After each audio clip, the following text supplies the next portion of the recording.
It is official. I have been wanting to host a podcast with my friend Joey Molinaro, comedian extraordinaire, the creative minds that exist on social media. Now it's become a full-time job for you. He works for Barstool. Yeah, we got two Barstools in a row. What's up, Joey? How you doing? Courtney, good to talk to you finally and meet you. I'm so excited to be here. This is great. So, Joey, if you don't know, Frank Caliendo really made headwaves. A couple of. Do you want to? Hold on. No, we're What good. do you? What Sorry. is cat? Did you have a cat? Yeah, Are my you a cat's cat here. guy? Yeah, so they might hop around every now and then. Sorry, I didn't mean to interrupt. I was just trying to get them off. No. Wow, crazy cat guy. What do you Yeah. think about people? I'm allergic to cats, so like I could never. We could never like fully hang out at in person. When was the last time that you've like fully been around them? Because I grew up allergic Oh, to cats as well, and now I have three. So I think you may grow out of it. That's possible. I just got an allergy test, re-allergy. I found out that I'm allergic, severely allergic to sesame, to legumes, so beans, edamames, lima beans, string beans, Bummer. and yeah, violently allergic to cats still. I took his test. So what they do is they have this like six-prong thing and they have to shove it in your arm to break the skin. It kills. So I Yeah. had it, and the cat one, I still have a scar on my arm. So I've been allergic to cats since I Wow. was 3. Yeah, very That's bad. Cats and spring. I'm allergic to spring. yeah. Well, yeah. Pollen. I'm a proud cat dad, and they're down here running around a little bit, but that's a bummer. Yeah. All right. Well, let's get back to the show. So Joey, show we just voices. Were you inspired by Frank Caliendo? Is that how this whole thing came about with the different personalities that you have? Yeah. No, I definitely grew up, a big Frank fan. It was always like prime time. The family would gather around and watch Frank on like David Letterman or Mike and Mike in the Morning. But then also like, Jimmy Fallon, which I know we'll talk about. My Him, brother. yeah, exactly. Your guy there. He, being on SNL when I was a kid and everything, I was always like, oh, that guy's really good. I like him a lot. And the Dana Carveys, even going back, Yeah. back into the 90s and late 80s and things like that. So there's been a variety of different people that I'm like, okay, they kind of found their niche with that. So maybe I can try the same. Do you remember there was actually a documentary that came out recently that went through the Dana Carvey show and highlighted the creative genius and the talent? Did Yeah. you watch that documentary? It was talking Cool. about, oh man, what's the guy with the glasses late night that basically Stephen they gave Colbert. him Stephen Colbert. So they talked about how Stephen Colbert, he was unemployed. He had just had like an 8-month-old daughter, and he couldn't afford to buy her diapers. And they were living like on the floor of like a 1-bedroom apartment. And his audition tape, he just started doing like all these crazy things, and he started hysterically crying, and he like Yeah. held up his kid and was like, I just want this job to Right. like feed my, and now he's a superstar. So oh my god, it was so emotional. But like going back the Dana Carvey show, I mean, you want to talk about like Chappelle's show crazy? They Mhm. really push the limits on what is comedy. How is that nowadays? Like, do you have to be careful about what you say, or how do you push the limits of like what you do? Yeah, I mean, yeah, like definitely. I mean, you have to, but I think that if you're kind of living in that realm anyways, then that's just not a good realm to be in. Like you have to Yeah. find your brand of, what people connect with to you and that you do. And then run with that. So if you're constantly like kind of like living in that like edgy territory, that's not a life that I want to live, because that just seems really, really stressful and like Yeah. people get so worked up, you know what I mean? So Yeah. yeah, I think it's all just about finding your voice, your brand, what people identify with you. And then once you go from there, then you have your like core audience, and then you can kind Yeah. of branch out a little bit. Talk about when you started. I know I shouldn't start questions with say talk about, but um when was like your first big break? Yeah, so like two that I look back on. Okay. One was like more regionally, like locally, kind of like a big break in indie. That was when I did my first Andrew Luck impression back in like a March of 2019. That kind of since, went around the airwaves here and like got me on like local TV and had, the local beat reporters like actually know my name now instead of just being like, oh, who's this, young kid with a camera or whatever. And then the big one was Saban on Thanksgiving of last year. That was my first like million view video. That was the first one that got picked up by, different outlets and, like Barstool and like ESPN and things like that. So that one was the first one that really kind of started to, trajectory wise, have it to be where like people, started following me more and more. And I started being able to, gain some more traction. What do you think about the pandemic? I've said this since things got locked down at the beginning of March. There's going to be a superstar that comes out of this. Mm-hmm. Everyone loves comedy. I think, I've stopped writing sarcastic things on Twitter in my takes because people just don't know how to read anymore. They don't get it. Yeah. And clearly they don't get my writing style and whatnot. What do you take? Who has been like the big breakout star in your mind? I know there's a girl named Annie Agar who is actually from the Midwest that does like the NFL Zoom videos. She just got a break on NFL Sunday Countdown. But who would you say has impressed you the most? Yeah, she's done really well. I know that what's her name? Sarah Cooper, I think. She's been doing like the voice. The Trump thing. Yes. So it worked out really well for her. I mean, to be honest, like quarantine's been really good for me. I literally the first day that I started at Barstool was the first day where like literally everything was shut down. And so it's like this really bad time in our country and everything when it comes to this pandemic and everybody having to stay home. But then for me personally, I'm starting this like awesome new job and I have these opportunities to create and do that stuff. So those two have been great. My buddy Ben Polizzi has popped off a lot. You've seen, he's been in a few of my videos with me, and he's is he the Sunday? This is what bros do on Sunday, grill time. Yeah. He does have a little shtick where you're talking about drinking and yeah. He's this guy, dude. So he's done really well. I'm trying to think, but I mean, really, I think it's just been a great time for anybody who is creative or who does this kind of stuff for a living or wants to do it for a living, because everybody's just looking at their phone, kind of like wanting an escape to get out of all this craziness. So when you're talking about Jimmy Fallon, I'm his sister. So what's your favorite part about Jimmy's show? And have you ever had any interaction with Jimmy? Well, this is great. I do voices. The backstory is that I actually do voices too. Like, I in my crazy ADD mind, when I grew up, my friends tell me this, that they said that like I would whip out voices like left and right. I can do a Borat voice perfectly. Yeah, perfect Borat voice. That was big for me in college in the sorority house. Right. That's a very and it's going to be Jerry Seinfeld. He's got Borat 2 coming, so that's good for you. I know. You gotta take advantage of that. The only interaction I've had with Jimmy is the first impression video that I did of him when he was interviewing Adam Driver in this scenario. It did really well, and people seemed to like it. And then it got back to Jimmy, and he quote tweeted it. And he took a little jab, little fun, playful jab, just was like, oh, your driver needs some work, which was funny. And so he interacted with me that way, and then he followed me actually, which is a big day in my life. Wow! Yeah, do you get nervous when like the people you do impressions about, like do you get nervous? Like, they're not going to like this tweet, or man, am I going to be annoying?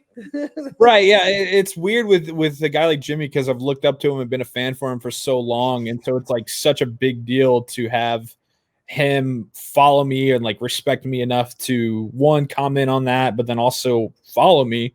So I wonder because I've done other Fallon videos after that, and they do well, and I wonder if he sees them or what he thinks. And I've definitely tried to pull some strings in a variety of ways to link up with him or do anything to get together with Jimmy, because that'd be awesome.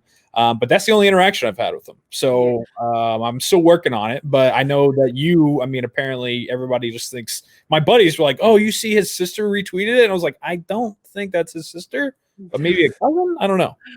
Okay, so the $1,000,000 question.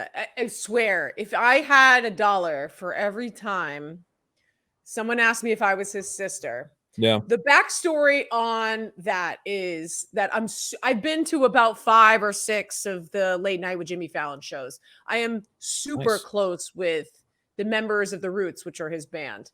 Yep. And the reason for that is because of the whole joke of, are you Jimmy's sister? So 9 years ago, the Roots were playing like a 12-hour set at the Brooklyn Bowl. I don't know if you've been there in Brooklyn, where you can bowl and then they have like a concert scene. Cool. So I went there with my boyfriend at the time, and right before, he had been doing his research, and he was like, Court, you gotta see this. Like, the Roots usually have like a special guest on New Year's Eve. So he had like gone back and showed me, and my ideas were just blooming. And I quote tweeted at Questlove, and at the time my Twitter name was Fallon87, which is, Fallon 1987. Nice. That's my Yeah. I know you like that sweatshirt. So I had tweeted it to Questlove, and I said, hey, I know that you guys have special guests on New Year's Eve, so these are like my requests. I threw out everyone. I was like, Lauryn Hill, John Legend, who else? A Q-Tip, Talib Kweli, like all of like my favorite artists. I'm a big hip hop girl. Yeah. So I was like, I want this. It was actually a 2. And I was like, thank you. Much appreciated. Jimmy's sister. So, so they had a break in one of the sets, and I saw that Questlove was DJing, because of course, they get a break and Quest does his thing. So he's like, go over, say hi. So I was like, I banged and I was like, excuse me. Yeah. Hi, did you get my, he was like, what? Yeah. And I was like, did you get my tweets? Did you get my tweet? I was like, I gave you some requests. I was like, I'm Jimmy's sister. And he's like, what? And I was like, yeah, Jimmy's sister. He goes, hold on a second. So he opens the gate and I walk in. So I'm in this booth with nice Amir, who's Questlove, and standing there. And I was like, holy shit, this is so weird. So I like went over and I was like, okay, so, and then I made a couple requests. So I was like, can you play this song? Right. I was 23 years old. I was like, can you play this song and that? And he was like, what the fuck? What is this girl doing? Did he follow up on the Jimmy thing? Yeah, no. So he didn't really know. He was being kind of rude to me, and he's like, I gotta go. So because it was loud and this. So they go and play the other set, which, I mean, by the way, if you've ever been to a Roots show, it's one of the best experiences you'll ever have in your life. I haven't. I know they're very talented. So he comes back, and I, like I said, I was like, oh, hey. And he goes, hey, you. He's like, come over here. I was like, what? And he goes, you see this girl right here? And I was like, yeah. He goes, that's Gloria. That's Jimmy's sister. He goes, you're not Jimmy's sister. And I said, I was like, I know, but that was a joke and this. And he goes, but you look more like Jimmy's sister than Jimmy's actual sister, because I think him and Gloria, they're Irish twins. So, like they're 1 year apart. Okay. So he was like, all right, come in here. He's like, now we're friends. So, nice. So I had been friends with Amir for, years. So I had been to a bunch of shows. I even like flew down to go see them when they would do shows in Orlando. Mm-hmm. And I became so close with they would bring their kids on the road and all that stuff. So, when we started this podcast, my glorious producer, Will, was like, who are you going to have for his guests? They're like, some of the guys from the Roots. So, but yeah, my one connection with Jimmy is that he's very hard to reach. NBC keeps him completely under wraps. Like, even when you're in the show, like, he doesn't come out into the lobby. He doesn't like walk around. Like, typically in the studio set, like, everyone has different rooms, but you might see a couple of guests. They don't let him out. They keep him very, very close and tight knit. So I had just like ran over to him by chance, and I was like, "Hey, so my name is Courtney Fallon," and so he was the one that, he's super nice. He's like, "Oh my god," he goes, "Do you want to take selfies that like it's like, hey, are we related? So I mean, but what? Yeah, exactly. So that's and those photos are on the internet somewhere if you Google my name, like Jimmy Fallon. But he's a super cool guy, and I'm sure. Listen, I'm sure that he thinks all of your impressions are fantastic. So Yeah, I mean, I hope so, because like what I always say is that when people ask me about that kind of stuff is like the reason that like the people that I impersonate, I feel like I could do as well as I can is because I'm such a big fan. Like I follow and I know them and I've listened to them and watched them so much. If I don't like somebody, it's tough to sit there and like get them down. You know what I mean? Because I'm like, I don't want to hear it. So that I don't know. That's kind of how I go about it. Why is he all like? Why do they keep him cooped up? He's such a fun loving guy.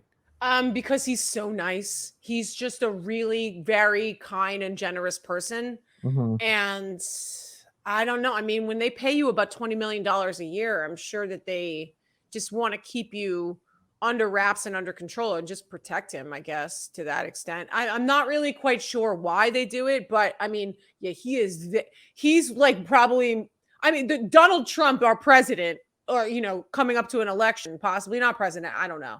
Go out and vote. P.S. He's probably more accessible than someone like Jimmy Fallon. It's weird, but so I think it's an NBC thing. It's an NBC thing. You couldn't use your roots connections to somehow get me tied to Jimmy for 5 minutes? No, well here, so I possibly could, but the times that I do kind of ask when I'm there, like the last time that I went to 30 Rock was last football season because there's two guys that are on the Roots. It's Kamal and James Poyser, the guy that does the keyboards. Yeah, thank you. Like the sad music. There's a huge meme. So James and Kamal are like huge Eagles fans, huge. So the last time I went up there, we were just sitting in their green room and just talking about football for 20 minutes, for like not 20 minutes, 2 hours. Wow. And I had subtly like, there's times where I ask, I'm like, hey, I'd love to like say hi to Jimmy, but they're like, no, yeah, like I don't know, man. We need to unleash Jimmy Fallon on the world. That's. I mean, I guess it makes sense. I don't know. It's just like I said. I'm in the work. We'll send him a clip. I'm trying everything I can. I'm commenting on his Instagrams. He already follows me. I've DM'd him, but obviously everybody probably DM'd him. So we'll see. All right, so let's get your big debut for SNL. Maybe Lorne Michaels will watch this. If Jimmy Fallon could talk about I don't know, the New York Giants, because I'm taking Jerry Seinfeld for the Jets. If Jimmy Fallon could talk about the New York Giants, what would he say? We'll see. It's tough with the Giants, and I guess it could be kind of funnier because they're so bad, but Jimmy is never negative. Yeah. Okay. It'd be very hard for him to talk about the Giants because there's nothing good to talk about. Okay, so if he was talking about the Buffalo Bills, the only team in football that in the state of New York that's actually good. Oh my gosh, the Buffalo Bills with Josh Allen. I watch him throw, buddy, and he's so good. Like, he's got such a strong arm, buddy. We just love everything that he does, and gosh. The defense, they're running, they're hitting, and they're so good. Oh gosh, I love the Bills. I love the Bills. They're fantastic. They're fantastic. I love the Bills so much. Buffalo Bills. He always finishes everything with just screaming. The funny thing is that people, when they ask me, like, are you his sister? Or are you guys kind of, we have the same like Irish jaw, like that, like kind of wide. We have the same face. Yeah. But when they ask me, like, are you like, I can't keep a straight face. I'm one of those that if I was on SNL, I would just burst out. So you are really. I can't. He's hitting the desk and doing all that, Oh, yeah. That's what's funny is that when I do Fallon, then once I'm finished with Fallon, then I'm still doing Fallon talking about Fallon because I'm like, I love Jimmy. He's so great. I love. Oh God, he's so good. I love him so much. I love him. It's funny. And then you're like talking to Fallon, And then it's Fallon inside of Fallon, and it's just a Fallon. Oh my God, I'm talking to Courtney Fallon. Oh God, I love it so much, buddy. Oh man, no, he actually was one of my favorites, and like, like that those SNL days, those were his stuff with Rachel Dratch. So I actually Oh, yeah. pitched to him in the 2 seconds that I had with Jimmy. I mean, he was kind of Smart. blown away because oh yeah, well, once we took our selfies, I was like, hey, so Jimmy, I have this idea for a segment. And he's It's like, called sports. okay. It's called Sports with My Sister. And I had this whole like thing, a whole scene, like because he said like no ma, and he's like big on the, hey, do you like my dress? Yeah, 2 for 1 sale at Dress Barn. So the whole Boston thing. So I had this whole like shtick that if I ever went on the Jimmy Fallon show, we would do Sports with My Sister. I'm sure he loved it. I'm Oh sure my God, he was like, what is happening right now? Security. Oh God. So let's talk about the other. You guys, I thought you had a John Madden impression. No, a lot of people, a lot of like, I don't know. Maybe that's Caliendo because Caliendo have a. Oh, Caliendo is like okay. So yeah. So basically, people get the crossover. You know, they kind of associate sometimes. They're like Joey. He with Caliendo. John Madden, they all intertwine us together. It's okay. I get a lot. And I feel badly because like people, when I used to be on Cameo and stuff, would be like, you John Madden doing this? I'm like, guys, I don't have a John Madden. I don't. So the impressions that you have, if I might reach into my notes, I wrote this down. You're kind of like comparing you to Mystique from X-Men. Mystique from X-Men, she's the one in the all blue. So she transcends and she can walk into a room and transform into anyone. Yes. That's you. I appreciate that. So you have a Colin Coward, you have a Coach O. I got a Coach O story, by the way. Nick Saban, Jimmy Fallon, and Sean McVay. Do you ever like go up into the mirror like you're getting ready in the morning? You got your ponytail. Your new shtick is like your ponytail. Because you have blonde hair. So do you ever like go into the mirror and you're all just like, oh man, my hair is like super spiky, man. I just like today I'm gonna be like Sean McVay. When I'm working on a newer one, I can kinda. Those are just the ones that I like feel really good about that people seem to like a lot, yada yada. But so I'm always trying to do different people. So when I'm looking in the mirror or I'm recording myself, yeah, sure. All those kind of conversations, then play it back and see if I'm close. So if you were to pick one voice, what would you talk about with your Pittsburgh Steelers? You might be living in Indianapolis, but yeah, you are a big Pittsburgh Steelers guy. Die hard. Yeah, no, look, I got hold on, I'm trying to balance my computer here. It's not your cat. Nope. Okay. Well, no way. There, but that's so wow. No way. Yeah, all six right there.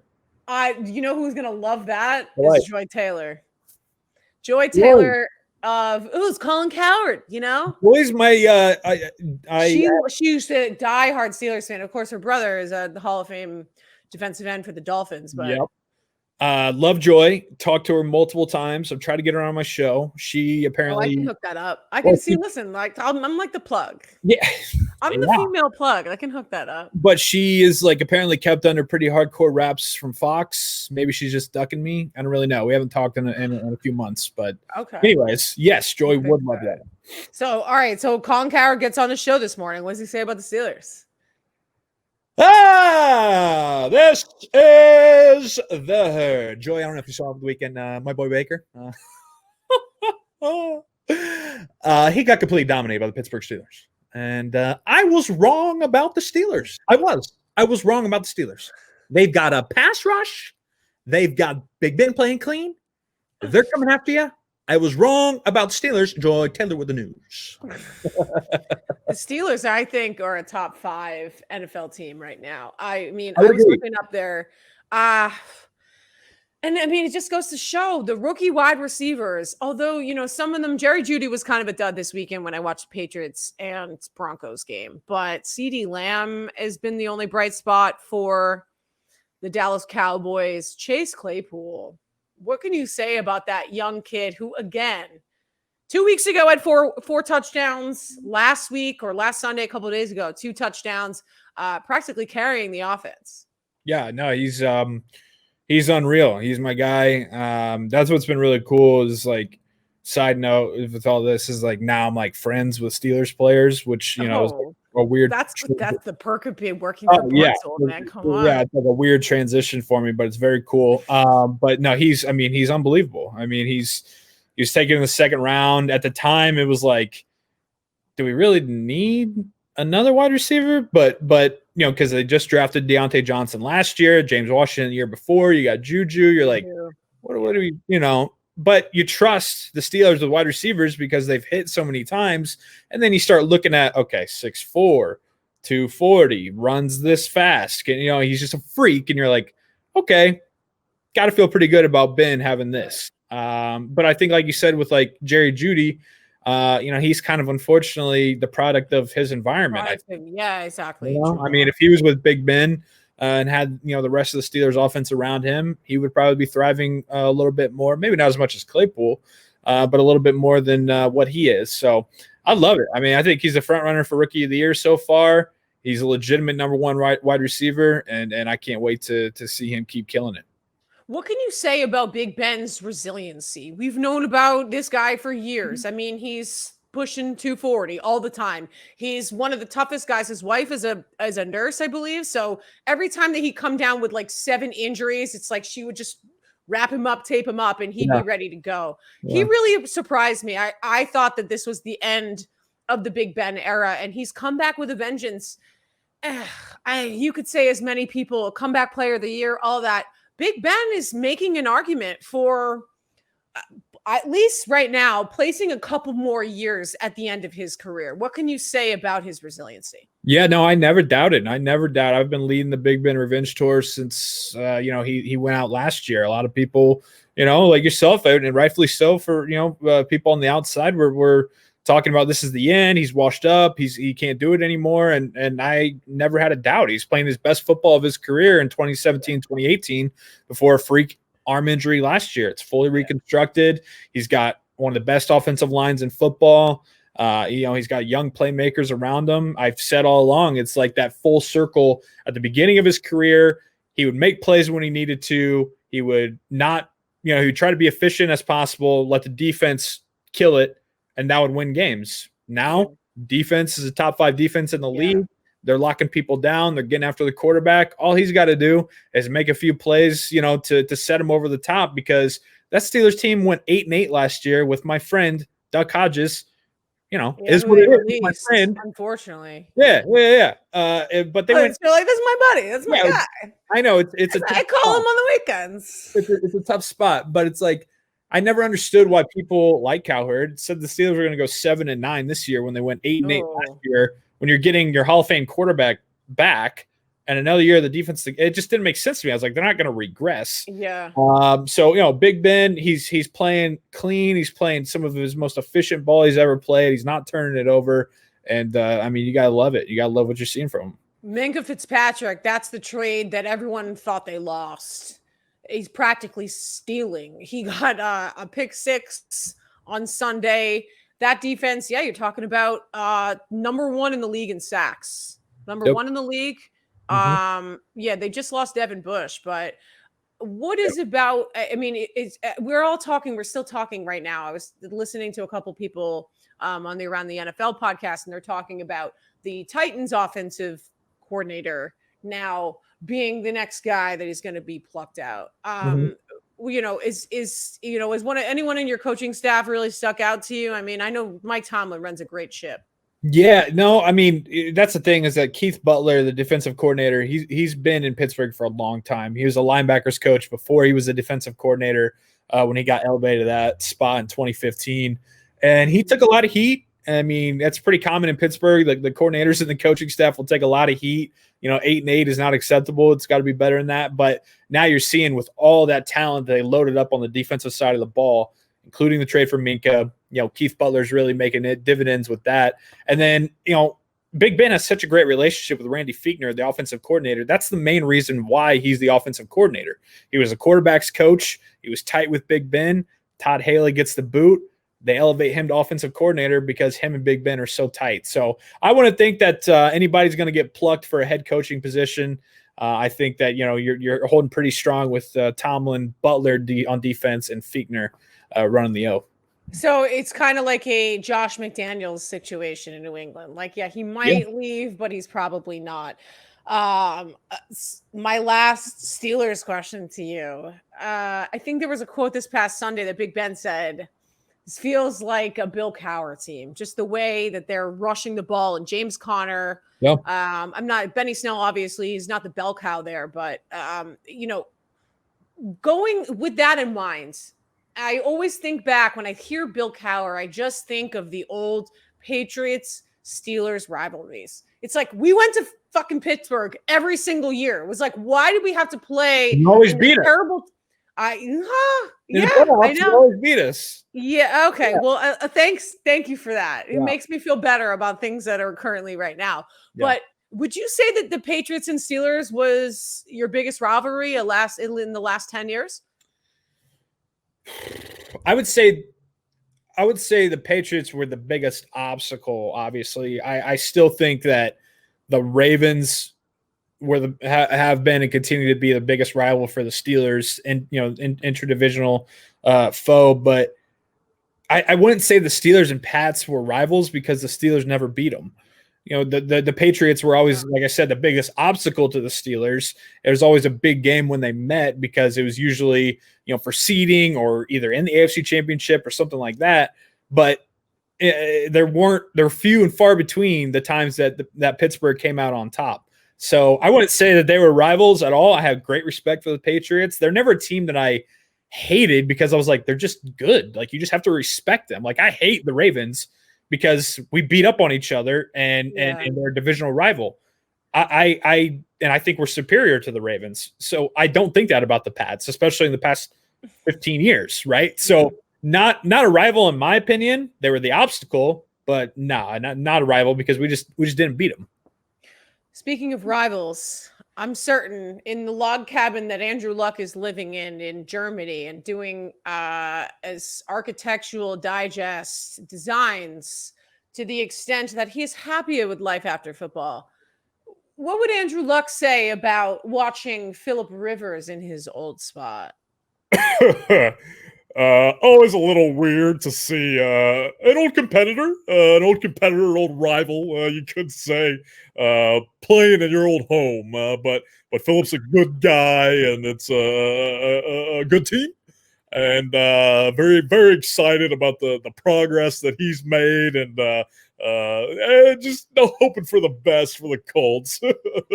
I don't think T.Y. Hilton, Andrew. T.Y. Hilton like you a lot more than he likes Phil Rivers.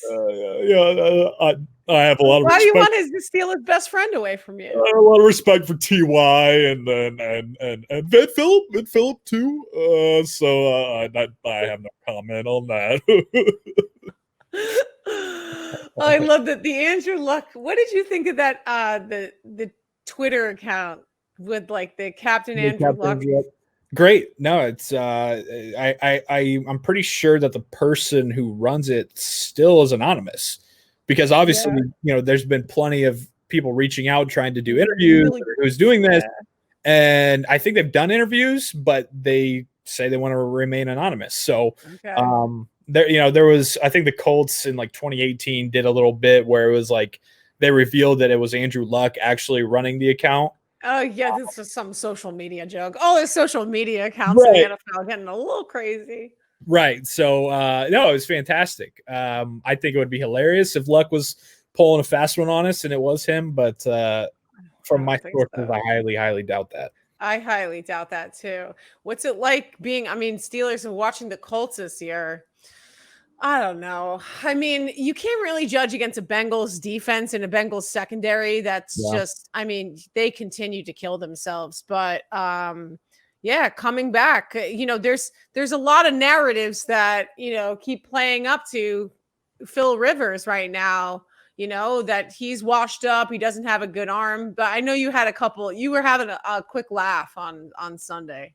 What were your thoughts about the Colts, this current Colts team right now? Yeah, the old Bill Parcells line of like, you are what your record says. They're 4-2. Yeah. They're in second place. They'd be a wild card team right now if the season ended. But I don't know, Courtney. I think they're kind of frauds. Frauds too. you know, Rivers is such a fraud. I mean, like, God, you want to go back to like the days of the car. I mean, you want to talk about someone who never beat the Patriots, although Patriots did lose in 2006 was their first road game. Oh no, it was the first road game that they won. It was at the Chargers. But I mean, yeah. Then they came to Indy and they played in the AFC title there. Yes, that was the one that they won. I mean, it was always, if the Patriots were playing the Colts, it was like Marty Schottenheimer. Yes. Like, you watched, you knew that you were just going to be an automatic win. I watched last year. I watched the Chargers come in to play the Detroit Lions at Ford Field, and I mean, it was just a disaster. Watching him just implode.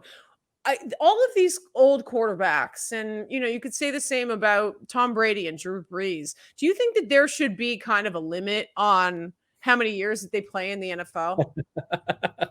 Oh man, like that sounds like what my dad says about like old people driving. He's like 65 should be the limit. There shouldn't be nobody over the age of 65 driving because they all you're taking away their freedom. Come on, you can't do that. Yeah, I know, but I mean, look at Tom Brady on Sunday. I mean, the dude's killing it still. He's getting bailed out by his defense, and that's a conversation that we're still going to have on the podcast. But so we got a bitter Pats fan that's mad that they're 2-3, that Tom Brady's down in Tampa, doing his thing.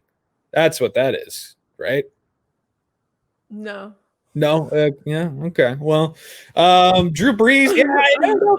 Like, I make fun of Drew Brees. I make fun of Phillip Rivers, but like then they always just still somehow find a way. Like not yesterday, but last Monday, when the Chargers and Saints were playing on Monday Night Football. Yeah.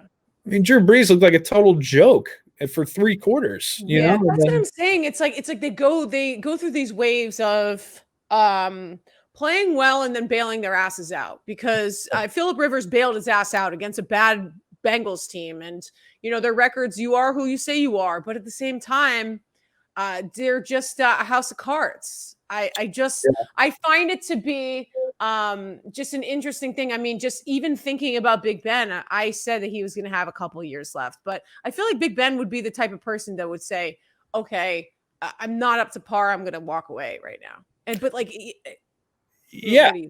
No, I would agree with that for sure about Big Ben. I think 100%, if the Steelers can make a run and stay healthy, hopefully for my sake this year and make a run at this thing. And if it were to happen, I 100% think that Big Ben would, pull a Jerome Bettis. He would, he'd ride off in the sunset and be like, hey, you know what? Yeah, I might have a year or 2 left, but like, this is it. This is what I wanted to do. I'm walking, and I totally respect that.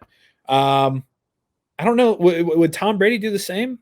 No. I mean, I feel like he's really trying. I feel like with Tom Brady, he's won the titles. I feel like right now the longevity is he's just like, I'm going to play until I'm 46. I'm going to play until I'm 47 to show you that I'm defining. That's how long I think he's going to play, is until he's 47. God, that's insane. I mean, that's it's hard to watch. And I mean, you're talking about someone, a bitter Pats fan here. Listen, I really couldn't care less. A lot of people, they knew this is going to be a down year, 8-8, 7-9. I even think the Patriots are going to get worse in the coming weeks. I think that they could be well under 500. The pieces aren't there. Bill Belichick's still figuring it out. In a COVID year, COVID shortened offseason, you can't learn the playbook. You can't integrate young wide receivers. The same could be said about Brady. So it's like, he's going to go to another place where he's going to get the freedom, but again, it's the pieces around you that are going to make you good. The first two scores of that game against the Packers, the defense made interceptions inside the 20. Yeah. And then what do you have to do? A little Tom Brady quarterback sneak, hand the ball off to Leonard Fournette. It's easier said than done. But I think, at this point in his career, I think what he's completing about 60-70% of his passes, Father Time is undefeated. But let's just get that straight. Is Cam Newton washed? No, he's not. It's just, like him taking the ball right now, the way that the Patriots have won, and they almost won in convincing fashion with the Seattle Seahawks late in the game. I mean, think about it too, Joey. 2 weeks ago, people were like, oh my God, the Patriots, they're actually going to be a team to be contended with. And then fuck it, 2 weeks later, Josh McDaniels is pulling out his bag of tricks and making Julian Edelman a more efficient quarterback than any of their other quarterbacks. So is he washed up? No, I don't know. Am I going to sound like Bill Belichick? They just need more time to practice. They need more time to learn the offense. They really missed out on that spring team. What's the best part of the Patriots right now? It's their secondary. That's the only unit that's been together consistently for the last 3 years and has been good. So I have faith in Cam, but I mean, yeah, he's not going to be able to run the ball. It's just having a mobile quarterback and trying to run on a team. You know, a lot of the times Patriots expect a lot of teams to be physical at the line, but when they can get tricky with their defensive schemes and really they took Cam out of his comfort zone. I mean, listen, Vic Fangio's team, they came to play. Yeah, no, for sure. He doesn't got a lot to work with around him. I will say that. You know, he's definitely throwing to Mike Evans and Chris Godwin and Gronk. You know, so. Not even Gronk. Gronk had like one catch. Yeah. I love the onset of Scotty Miller is the new Wes Welker, man. Right. He's got more wheels. It's like illegally obligated for Tom Brady to have a 5'9" white guy on him. Right? Like it's in his contract everywhere he goes, and they're like, "Yep, we got that for you, Tommy." Oh man. Finishing up here. So who is your favorite of the rest of your impressions? And is it like, do you ever sit there and, with your wife and your 3 cats and you're like, damn, what am I going to be for Halloween? I'm just going to be Ed Ogeron. Yeah, no, we've talked about a few of them. I've got a little bit of a Joker in my back pocket. Got a little bit of a driver in there. So that can come into play, a little bit of a Jim Carrey Grinch, so use those things to possibly for a Halloween costume. But, I'm always, I use that as one of the tricks in the bag, I use it as one of the things in my arsenal and I deploy it when necessary. And then, I'm trying to do a whole bunch of different shit. I'm hosting a show like you. I'm doing football breakdowns. You know what I mean? I'm writing. So I'm just trying to do it all, Courtney, Yeah, I know you are. You are killing it. I so appreciate you coming on the show. My one Ed Ogeron story. Yes, please.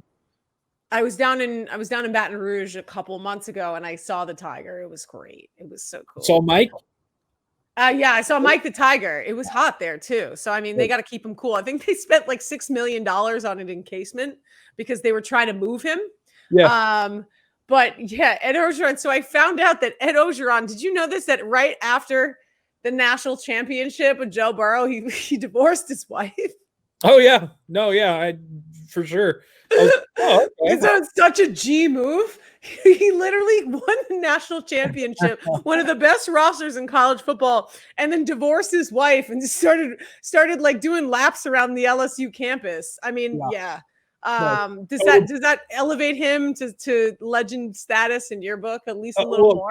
Coach O was a legend before last season for me. I mean, I love Coach O. He is college. Go Tigers! Go Tigers! Yeah, exactly. That's good. He's everything you love about it. He's so passionate. He's such a charmer. I mean, how can you not love the guy? Unless you're an Alabama or Auburn fan or something like that. Yeah. But he's always been a legend. But for sure, when I saw that, I was like, "Oh, damn, Coach! Like we're riding this wave here, huh, fella? Like, you're the most eligible bachelor in Baton Rouge now." Plenty of ladies to go around. Joey Mulinaro, where can we find your podcast? Do some promotion for me. Stay positive. Yeah, exactly. We're staying positive. We're testing negative. That's the mindset. You can follow me at Joey. I like that. Print the shirts. Yeah, no, they're already printed. Get them at the bar store. Yep, there's 2 versions. They're great. At Joey Mulinaro, Mulinaro on all socials. Cup of Joey comes out every Monday. That's like my, version of a coffee shop conversation with somebody I want to talk to. So you check that out on Barstool. I brought my cup of Joey. Yeah, what's that say? It says hot stuff. Oh, hot stuff. Got it at Target. Very, very Target girl, clearance section type stuff.